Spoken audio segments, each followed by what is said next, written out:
Hello प्यारे बच्चों, आज हम बिल्कुल नया चैप्टर नंबर 6 रेखाएं और कोण शुरू करने जा रहे हैं। तो इसकी कुछ बेसिक नॉलेज आप लोगों को होनी चाहिए, कुछ बेसिक परिभाषाएं आप लोगों को पता होनी चाहिए। तो आज हम वही स्टार्ट करेंगे, ठीक है। देखिए बच्चों, रेखाएं और कोण। रेखा क्या होती है? रेखा यानी कि लाइन, वह सरल रेखा बिंदुओं का एक समुच्चय यानी कि एक ग्रुप होती है। समुच्चय का मतलब एक ग्रुप, बिंदुओं का ग्रुप। छोटी छोटी बिंदुओं को अगर ऐसे मिला दिया जाए, किस तरह से? जिसकी केवल लंबाई होती है, चौड़ाई या मोटाई नहीं होती है। इसे सामान्यतः AB या BA के द्वारा निरूपित किया जाता है। यानी कि इस तरह से हम छोटी छोटी बिंदुओं का एक ग्रुप बना दें और इस तरह से ग्रुप बनाएं कि उसकी सिर्फ लंबाई हो, चौड़ाई ना हो, तो उसको हम कहेंगे रेखा। तो इसको किस तरह से लिखते हैं? देखिए, इस तरह से AB या BA। ये देखिए, आपको रेखा दिख रही होगी, और रेखा जो होती है वह दोनों ही तरफ अनंत तक जाती है। इसकी कोई भी निश्चित लंबाई नहीं होती है, और इसको हम इस तरह से लिखते हैं, रेखा AB, और ऊपर इस तरह से बना देते हैं, दोनों तरफ एरो बनाते हैं। यानी कि ये इस तरफ भी अनंत तक बढ़ सकती है और इस तरफ भी अनंत तक बढ़ सकती है, ठीक है। अब देखिए बच्चों, अगला किरण। किरण क्या होता है? एक सरल रेखा का वह भाग जिसका एक अंत बिंदु हो, एक किरण कहलाती है। यानी कि एक तरफ तो इसका प्रारंभ बिंदु होता है या अंत बिंदु भी कह सकते हैं, और एक तरफ यह अनंत तक जाती है। किरण AB को AB के द्वारा प्रदर्शित करते हैं। देखिए कैसे लिखा है, AB लिखा है और एरो कैसे बनाया है, सिर्फ एक तरफ ही आपको एरो दिख रहा होगा, इस तरफ कुछ नहीं है, ठीक है। रेखा AB का एक अंत बिंदु A है, यहाँ से देखिए शुरू हो रही है, इसको अंत बिंदु भी कह सकते हैं, प्रारंभ बिंदु भी कह सकते हैं। अतः किरण की कोई निश्चित लंबाई नहीं होती है। क्यों? क्योंकि इस तरफ ये अनंत तक जा सकती है। जैसे आप सूरज की किरणें देखते हैं, सूरज है तो इसमें किरणें कैसे निकलती हैं? देखिए इस तरह तो निकलती हैं, यानी कि उसका एक प्रारंभ बिंदु होता है, ठीक है, और ये अनंत तक आगे जाती है, ठीक है। अब आगे देखिए, रेखाखंड। रेखाखंड किसे कहते हैं? लाइन सेगमेंट, इसको इंग्लिश में कहते हैं। एक सरल रेखा का वह भाग जिसके दो अंत बिंदु हों रेखाखंड कहलाता है। रेखाखंड AB को AB द्वारा प्रदर्शित किया जाता है। रेखाखंड की एक निश्चित लंबाई होती है जिसे मापा जा सकता है। यानी कि जैसे ये रेखा है, ठीक है, इसका हम कोई भी भाग ले लें, यहाँ से ये छोड़ दें जो अनंत तक जा रहा है, सिर्फ बीच के कोई भी भाग ले लें AB, तो ये जो होगा यहाँ से यहाँ तक की लंबाई, इसको कहेंगे रेखाखंड। यहाँ से यहाँ तक की लंबाई, इसको कहेंगे रेखाखंड। और इसकी एक निश्चित लंबाई होती है, क्योंकि आगे आप देख रहे होंगे कि एरो नहीं लगा हुआ है, तो उसका मतलब है कि आगे अनंत तक नहीं जाती है। एक बड़ी सी रेखा का कोई भी छोटा सा हिस्सा ले लो, यहाँ से ले लीजिए, जैसे यहाँ से हमने यहाँ से यहाँ तक ले लिया P और Q, तो ये जो होगा, ये छोटा सा भाग, ये आपका रेखाखंड कहलाएगा। तो वही होता है रेखाखंड, एक निश्चित लंबाई इसकी होती है और इसको आप माप सकते हैं। आगे देखिए बच्चों, संरेख तथा असंरेख बिंदु, इसको कहते हैं collinear and non collinear points. यदि 3 या अधिक बिंदु एक ही रेखा पर स्थित हों तो वे संरेख बिंदु यानी कॉलिनियर पॉइंट्स कहलाते हैं। देखिए ये रेखा है आपकी, इस रेखा पर जितने भी बिंदु होंगे, P, Q, R, मैं और लिख दूँ S, ये लिख दूँ T, तो ये जितने भी बिंदु हैं P, S, Q, T, R, ये जितने भी बिंदु हैं, इसको हम कहेंगे कोलिनियर यानी कि संरेख बिंदु। एक ही रेखा में जो सारे बिंदु आते हैं उसको हम कहते हैं संरेख बिंदु, ठीक है। दूसरा होता है नॉन कोलिनियर पॉइंट्स, असंरेख बिंदु। देखिए जैसे कि एक त्रिभुज है, एक पॉइंट आ रहा है यहाँ पे, एक आ रहा है यहाँ पे, एक आ रहा है यहाँ पे, ये जो है एक रेखा में, एक रेखा के अंदर नहीं आ रहे हैं, तो जो ABC है ये संरेख बिंदु नहीं है, यानी असंरेख बिंदु है। यहाँ पे ABC असंरेख बिंदु है। अगर मैं ऐसे कर दूँ, ऐसे, और यहाँ पे लिख दूँ P, ये लिख दूँ Q, ये लिख दूँ आर, तो ये भी जो होंगे असंरेख होंगे क्योंकि एक रेखा में नहीं आ रहे हैं ये, है ना। तो जो पी क्यू आर यहाँ पे है वो तो है संरेख बिंदु, और जो ए बी सी यहाँ पे है ये है असंरेख बिंदु। आगे है प्रतिच्छेदी रेखाएं और अप्रतिच्छेदी रेखाएं।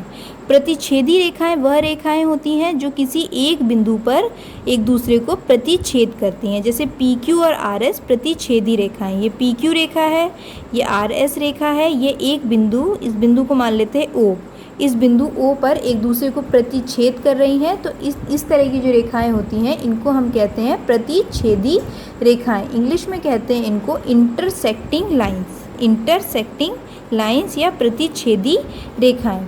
दूसरी होती है नॉन इंटरसेक्टिंग लाइंस, जैसे कि पी क्यू और आर एस, ये एक दूसरे को किसी भी बिंदु पर प्रतिच्छेद नहीं कर रही हैं, और आप कितना भी आगे इनको बढ़ा देंगे, इस तरफ बढ़ा देंगे या इस तरफ बढ़ा देंगे, ये कभी भी एक दूसरे को आगे चलकर भी प्रतिच्छेद नहीं करेंगी।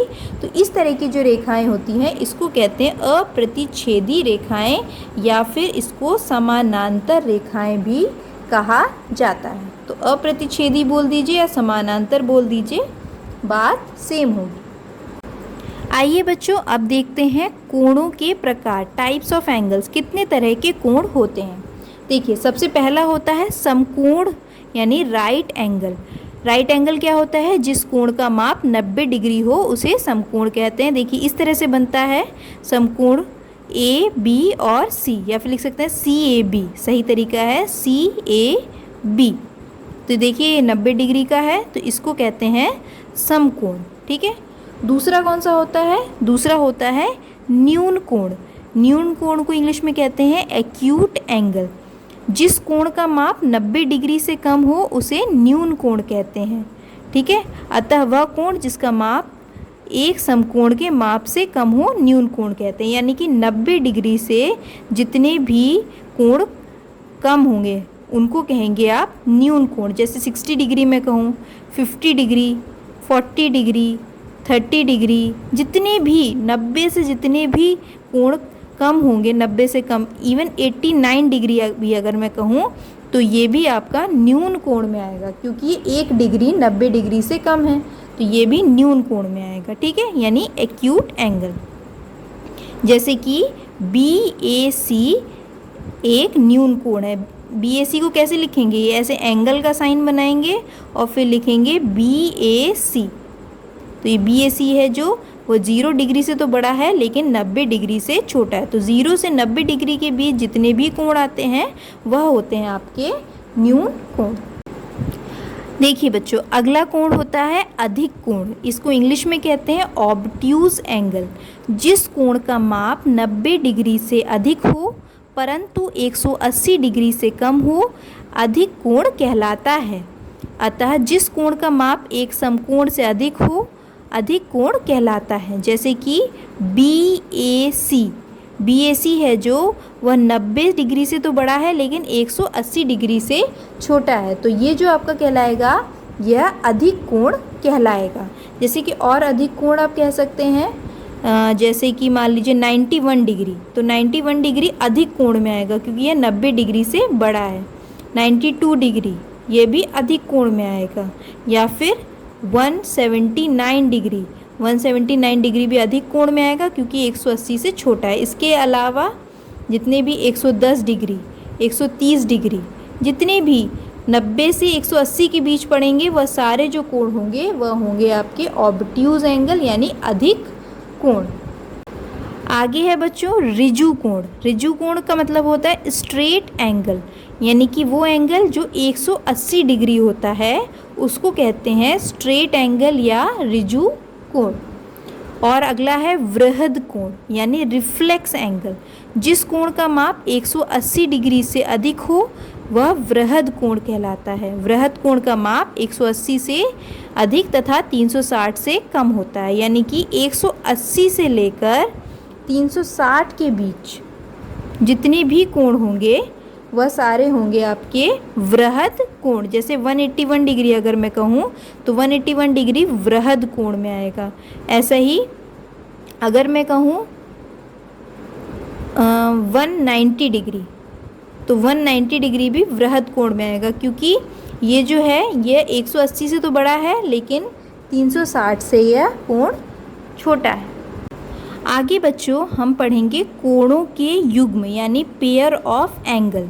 इसमें आता है सबसे पहला पूरक कोण, इसको इंग्लिश में कहते हैं कॉम्प्लीमेंट्री एंगल्स। ऐसे दो कोण जिनके मापों का योगफल 90 डिग्री हो पूरक कोण कहलाता है। यानी कि जैसे ये है आपका एक कोण, इसमें एक कोण है x डिग्री और एक कोण है y डिग्री, और दोनों को अगर हम जोड़ दें दोनों कोणों को तो वह समकोण बन जाता है, यानी 90 डिग्री बन जाता है। तो ये जो होगा यह कहलाएंगे आपके पूरक कोण। जैसे मान लीजिए x में ले लूँ 60 डिग्री और y में ले लूँ 30 डिग्री। ठीक है, यहाँ x ले लिया मैंने 60 डिग्री और y ले लिया मैंने 30 डिग्री। दोनों को जोड़ दें x प्लस वाई तो कितना आएगा 60 प्लस 30 यानी कि 90। तो ये जो होगा x प्लस वाई, x और y ये आएंगे आपके पूरक कोण। इनको कहा जाएगा कि x और y पूरक कोण हैं। तो ऐसे कोई भी दो कोण जिनको जोड़ने पर क्या आए 90 डिग्री आए तो वह कहलाते हैं पूरक कोण। ठीक है, इस तरह से ये पूरा देखिए पूरा 90 डिग्री है, इसको दो हिस्सों में डिवाइड कर दिया है। एक x डिग्री ले लिया, एक y डिग्री ले लिया, लेकिन दोनों को जब जोड़ेंगे तो कितना आएगा 90 डिग्री आएगा, यानी पूरक कोण आएगा। जैसे मैं x बराबर 50 ले लूँ और y बराबर 40 ले लूँ, यहाँ x बराबर 50 और y बराबर 40, तो दोनों को जोड़ने पर 90 आएगा। तो ये भी जो होंगे 50 और 40 यह पूरक कोण कहलाएंगे। इसी तरह से 35 और 55 ले लूँ तो ये दोनों भी पूरक कोण कहलाए जाएंगे। अगर मैं कहूँ कि 50 का पूरक कोण क्या होगा तो आप क्या करेंगे 90 में से 50 माइनस कर देंगे, तो कहेंगे 90 माइनस 50 बराबर 40, तो 50 का पूरक कोण 40 होगा। इसी तरह अगर मैं कहूँ कि 35 का पूरक कोण क्या होगा तो 90 में से 35 माइनस कर देंगे तो क्या आएगा 55 आएगा। तो कहा जाएगा कि 55 जो है वह 35 का पूरक कोण होगा। अगला देखिए बच्चों समपूरक कोण यानी कि सप्लीमेंट्री एंगल्स। यदि दो कोणों के मापों का योगफल 180 डिग्री हो तो उन्हें समपूरक कोण कहते हैं। यानी कि जैसे कि ये है कोण, ये x डिग्री है और ये y डिग्री है। अगर यहाँ पे क्या होगा x और y आप जोड़ेंगे तो पूरा 180 डिग्री आपको मिल जाएगा। तो ये जो x और y हैं ये हैं आपके समपूरक कोण। जैसे कि मान लीजिए x मैं ले लूँ 150 डिग्री और y ले लूँ मैं 30 डिग्री, तो x और y जो हैं आपके समपूरक कोण कहलाए जाएंगे, क्योंकि 150 प्लस 30 कितना होता है 180 डिग्री होता है। इसी तरह अगर मैं पूछ लूँ कि 30 का समपूरक कोण क्या होगा तो 30 का समपूरक कोण लिखेंगे आप 180 माइनस 30 यानी कि 150। तो 30 का समपूरक कोण होगा 150। इसी तरह अगर मैं x ले लूँ 115 और y ले लूँ 65, तो ये दोनों x और y एक दूसरे के समपूरक कोण होंगे। 115 और 65 ये दोनों एक दूसरे के समपूरक कोण होंगे। तो ये समपूरक कोणों का युग्म बनाते हैं यानी पेयर बनाते हैं। ठीक है, अगला देखिए क्या है समद्विभाजक कोण यानी एंगल बाइसेक्टर। यानी कि जैसे कि ये आपका एक कोण है BAC, एक कोण है, इसमें से अगर मैं एक किरण बीच में से निकाल दूं इस तरह से AX, एक किरण हमने बीच में से निकाल दी, तो ये जो होगा ये किरण जो होगी ये इस पूरे कोण को दो कोणों में विभाजित कर रही है और वो है कोण CAX और BAX। और ये जो किरण है ये बिल्कुल बीचों बीच से निकल रही है, तो ये जो दोनों कोण होंगे एकदम बराबर होंगे, यानी कि कोण CAX बराबर होगा एंगल कोण BAX के। ठीक है, तो ये होता है आपका समद्विभाजक कोण। किरण AX एंगल BAC की समद्विभाजक किरण कहलाती है यदि बिंदु X एंगल BAC के अंत भाग में स्थित है तथा angle BAX is equal to angle XAC। तो ये जो AX किरण है यह समद्विभाजक किरण कहलाएगी और ये पूरा जो कोण है BAC इसको दो बराबर हिस्सों में विभाजित कर देती है और जो कोण CAX है वो बराबर आ जाता है कोण BAX की। ठीक है, आइए बच्चों अब देखते हैं आसन्न कोण। आसन्न कोण यानी कि एडजेसेंट एंगल।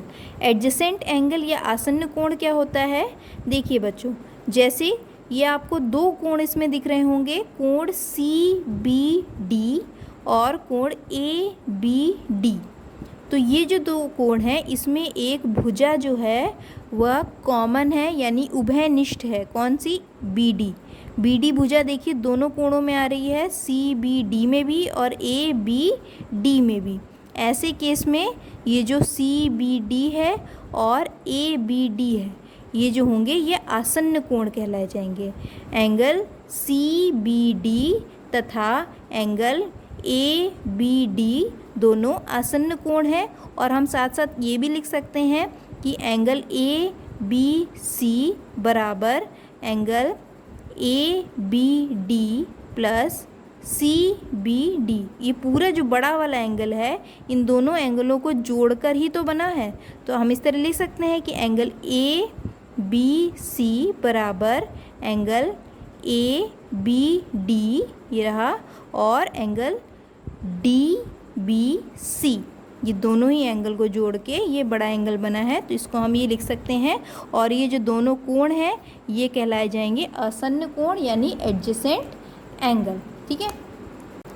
आइए बच्चों अब देखते हैं कोणों का रैखिक युग्म यानी पेयर ऑफ एंगल्स लीनियर, यानी लीनियर पेयर ऑफ एंगल भी बोलते हैं इसको। सही इसका जो है लीनियर पेयर ऑफ एंगल है। यदि दो आसन्न कोणों का योग 180 डिग्री हो तो उनकी वे भुजाएं जो उभयनिष्ठ नहीं है एक सरल रेखा बनाती हैं और कोणों का युग्म रैखिक युग्म कहलाता है।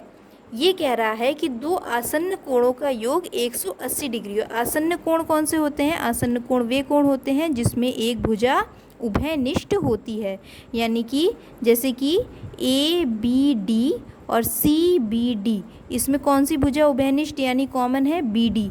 तो आसन्न कोण कौन कौन से हैं? ABD और CBD। ये दोनों ही जो कोण है वो आसन्न कोण है।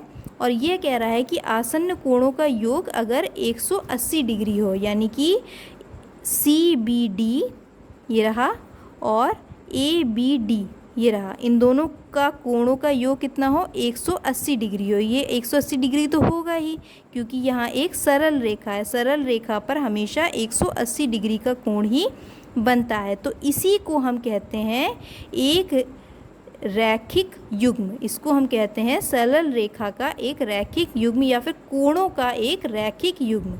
कोणों का एक रैखिक युग्म कब कहते हैं? जब दो आसन्न कोण मिलकर 180 डिग्री बनाते हो, यानी दोनों आसन्न कोणों का योग 180 डिग्री बनता है, तब उसको हम कहते हैं कोणों का रैखिक युग्म। तो angle ABD plus angle CBD बराबर 180 डिग्री, यह एक कोणों का रैखिक युग्म है। अगला होता है बच्चों शीर्षाभिमुख कोण, यानी कि vertically opposite angle. Vertically opposite angle वे एंगल होते हैं यानी वे कोण होते हैं जब कोई दो रेखाएं एक दूसरे को प्रतिच्छेद करती हैं। इस तरह से हैं, दो रेखाएं एक दूसरे को किसी एक बिंदु पर प्रतिच्छेद करती हैं, उस बिंदु का नाम रखा मैंने O। तो जो ये वाला कोण होगा, आमने सामने वाले कोण होंगे वो होंगे बराबर। जैसे कि ये देखिए आपको दिख रही होंगी रेखा AB और रेखा CD, ये एक दूसरे को एक बिंदु पर प्रतिच्छेद कर रही है। तो जो आमने सामने वाले कोण होंगे इसको कहते हैं हम शीर्षाभिमुख कोण। इसी तरह ये वाले जो कोण हैं इनको भी कहेंगे हम शीर्षाभिमुख कोण, यानी कि एंगल AO, ये O है, OD और एंगल COB ये है शीर्षाभिमुख कोण। इसी तरह एंगल AOC और एंगल BOD ये भी हैं शीर्षाभिमुख कोण। और ये जो होते हैं ये बराबर होते हैं, आमने सामने वाले जो कोण होते हैं शीर्षाभिमुख कोण ये बराबर होते हैं।